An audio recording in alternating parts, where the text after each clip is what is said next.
मनीष एक गुस्सेल बच्चा था जो हमेशा अपनी शरारतों से सबको परेशान करता था। उसका घर एक छोटे से गांव में था जहां उसके माता पिता उसे हमेशा समझाते रहते थे कि गुस्सेल होना ठीक नहीं है, लेकिन मनीष की जिद थी कि वह अपनी शरारतें नहीं छोड़ेगा। एक दिन मनीष ने अपने दोस्तों के साथ मिलकर एक योजना बनाई। उन्होंने तय किया कि वे गांव के पास वाले जंगल में एक खजाना खोजेंगे। सभी बच्चे बहुत उत्साहित थे। मनीष ने कहा, हम वहां एक गुफा में खजाना ढूंढेंगे। पहला ना गांव के बड़े बुजुर्गों ने हमेशा उस गुफा के बारे में चेतावनी दी थी।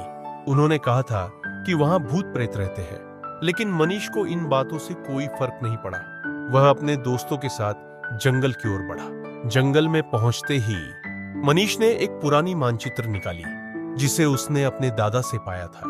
मानचित्र पर एक बड़ा एक्स चिन्हित था जो गुफा के अंदर खजाने का संकेत देता था। बच्चे उत्साहित थे और उन्होंने गुफा की ओर बढ़ना शुरू किया। गुफा के अंदर अंधेरा था और मनीष ने एक टॉर्च जलाकर आगे बढ़ने का फैसला किया।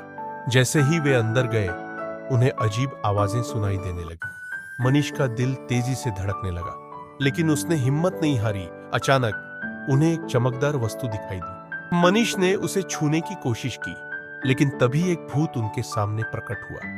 भूत ने कहा, यह खजाना तुम्हारा नहीं है। इसे हासिल करने के लिए तुम्हें अपनी गुस्ताखियों का सामना करना होगा। पहला आत्मलाल मनीष ने सोचा कि अगर वह अपनी गुस्ताखियों से सीख लेगा तो शायद वह खजाना पा सकेगा। उसने अपनी शरारतों पर ध्यान दिया और समझा कि उसे अपने दोस्तों और परिवार का सम्मान करना चाहिए। भूत ने मनीष की हिम्मत और सच्चाई को देखा और कहा, और मिस्टर, तुम्हारी हिम्मत ने तुम्हें यहां तक पहुंचाया है।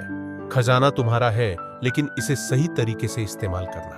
पहला सा मनीष ने खजाना लिया और अपने गांव लौट आया। उसने अपने दोस्तों को बताया कि शरारतें करने से कुछ नहीं मिलता, बल्कि सच्चाई और मेहनत से ही जीवन में सफलता मिलती है। मनीष अब गुस्सेल नहीं रहा, बल्कि एक जिम्मेदार बच्चा बन गया था। उस दिन से मनीष ने अपने जीवन में एक नई दिशा पाई और गांव में सभी का प्रिय बन गया।